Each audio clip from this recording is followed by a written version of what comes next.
Hello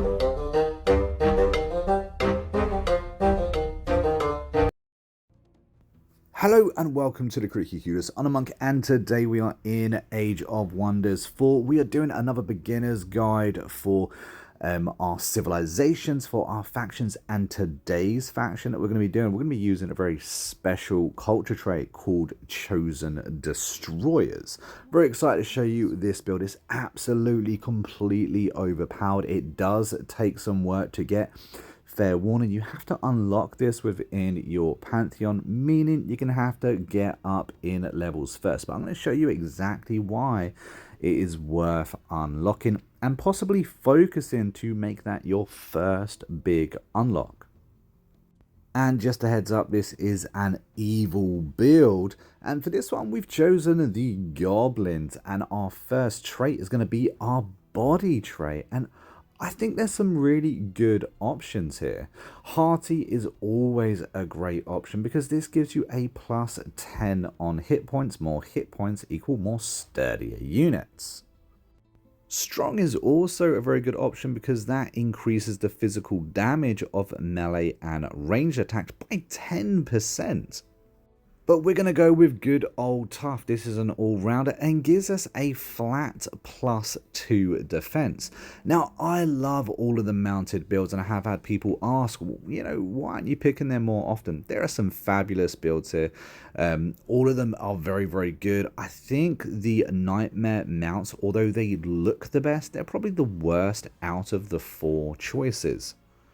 But by all means, I'm not saying don't pick them. In fact, one of the best things about Age of Wonders 4 is that you can mix and match almost in any way you want. And if you want to roleplay this game in a certain way, then absolutely go ahead and knock it out.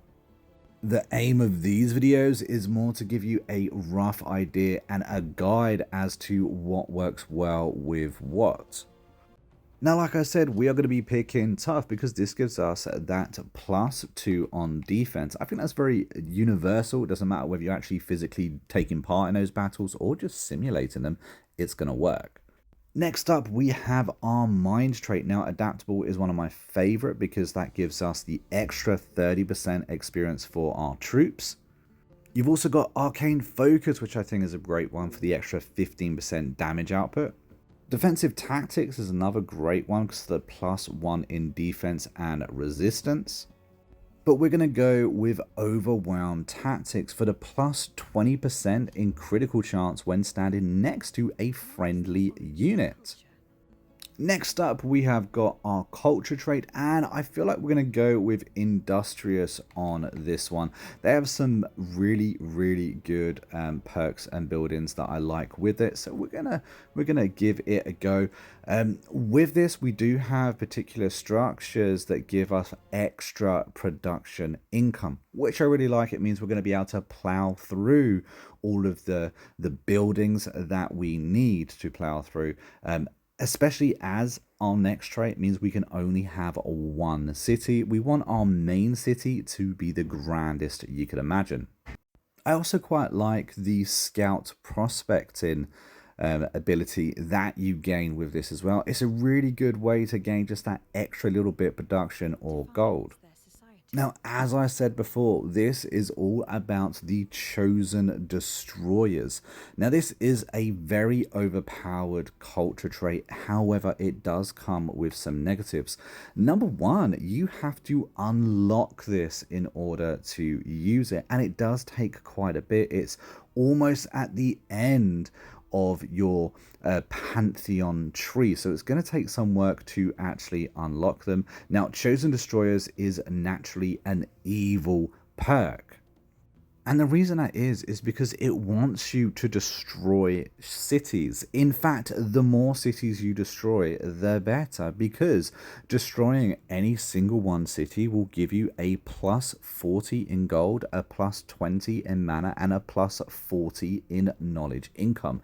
This is an insane ability. Not only is it so good just in that one thing, this stacks. So the more cities that you destroy, the more cities that you burn down to the ground, that be free state cities or other player cities, this is going to stack and you're going to have absolute insanities of incomes coming in. Now, the negative to this is that absolutely everyone on the map is going to hate you. You're going to be at war with everybody, and you can only have one city. So it doesn't matter how good at this game you are, that one city is what you're going to have. So make sure that main city of yours is going to be golden and shining and everything you need it to be. And that is exactly why for our second trait, we're going to be going with great builders, because with great builders, quarries yield a +2 gold. So for every single quarry that we build, as well as getting production, we're going to be getting gold. Special province improvements cost 50% less production, meaning we're going to be able to build them a hell of a lot faster. But for me, it's the starting bonuses. Your capital, the only city we have, already has a workshop built, already has stone walls built, which means that saves us a ton of time and money straight off the bat. And when every single person on the map hates you, already having no stone walls is going to be very helpful.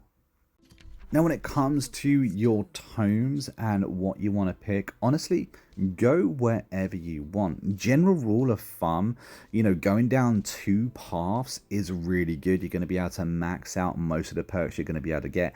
Adding a 3rd affinity, whichever you want to do, is also going to work. But if you go much more than that, you're not going to be able to get the benefit out, especially late game. Now, I would recommend going Tomb of Souls, because I believe having that soul harvest, soul collector is very powerful, especially early game, meaning you're able to get more troops out than most other people. But whether you fully spec out in Shadow or fully spec out in Chaos is really up to you. And depending on which way you want to go would depend on whether you pick Champion or a Wizard King. Now, if you're going to go down the Chaos line, then I'd probably recommend picking up Champion for the extra gold income for all the troops you're going to be having.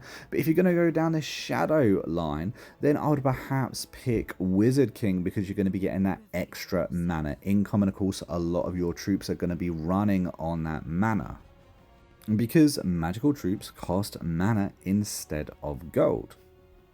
And as we take a second to create our character, create our leader, and of course as we went down the wizardry, we get to change the race of our leader. Special bonus for that Wizard King. But anyway, I just want to thank you guys for watching this video. If you've enjoyed this content, don't forget to hit that like button, subscribe to the channel, and let me know a build that you want to see on the channel, and perhaps I can put it together for you. Don't forget, we do have that Discord as well. The link is down in the description. A few moments later. And now we have it. We have our chosen destroyers. Now it's just time for me to dive into this game and recommend a few perks that you pick up along the way. Because Faithful Marge may have been chosen by divinity to destroy every living being on the world, but she's gonna need some affinity perks to help her out along the way. Now, when you start your game, I would highly recommend you scout your immediate area, possibly even build an extra scout just to help kind of know where you are on the map and what is around you. But if you remember right, we actually picked up a tome, a very special tome. Now, this tome enables us to make skeleton units from the off. This requires no gold to use. In fact, it requires souls, and the game's kind enough to give us some souls right at the beginning of the game. So we're able to make some skeleton units off the bat. And instead of using our gold to recruit units, we can actually use our gold to speed up the process of those skeletons being on the map. One of the best things I like about this is if you are to integrate another species into your race, obviously we can't with these, but you can actually create the skeleton version of those units as well. These skeletons may not be the toughest troops on the map, but at the early game, it does help you massively get that advantage. Now, as I said, we did pick the Chosen Destroyers. Their whole thing is seeking out other cities to destroy for that absolutely gigantic buff. So that's what I'm going to demonstrate and show you now.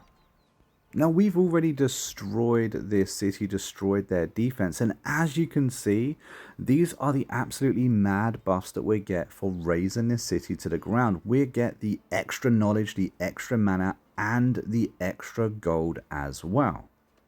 And here you can see after the city has been raised up at the top by our resources, you can see that we have got spoils of destruction, showing you the extra resources that we will carry on getting every single turn because we have destroyed a city, and this does stack as well.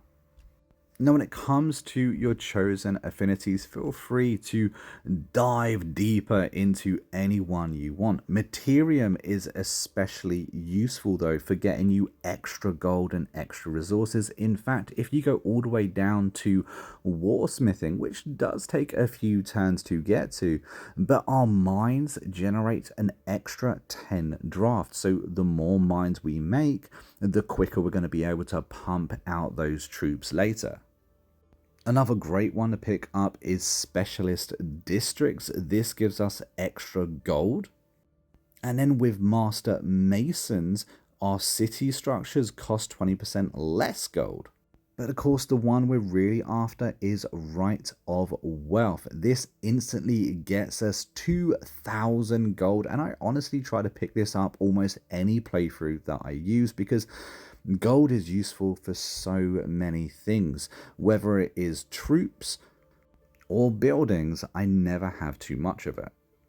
Now, when it comes to the Chaos Affinity, this is a great one. You can have a lot of fun down here. Call of Chaos is a good one to pick up.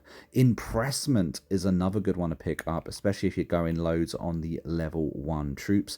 Battlefield Looting is brilliant because you gain 3 gold per unit tier of the units that you've killed in combat. That gold will very quickly begin to stack up for you. Then you have Lure of the Horde, which is another great one to pick up. And Right of the Chosen Warriors is one of my favorite as well. Then within Shadow Affinity, Knowledge Extraction is brilliant because you gain 50 knowledge for every level of the hero that you kill in combat. And of course, as these guys, we're going to be in combat an awful lot.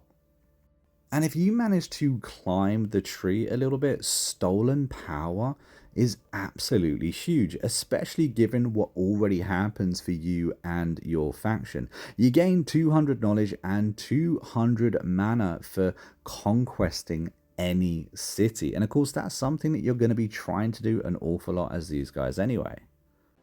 All in all, playing as the Chosen Destroyers is a very fun playthrough, especially if that's the kind of gameplay that you like doing anyway. It is insanely buffed and crazy overpowered. Unfortunately, it does lock you into a style of play, and I like to have a little bit more flexibility in general.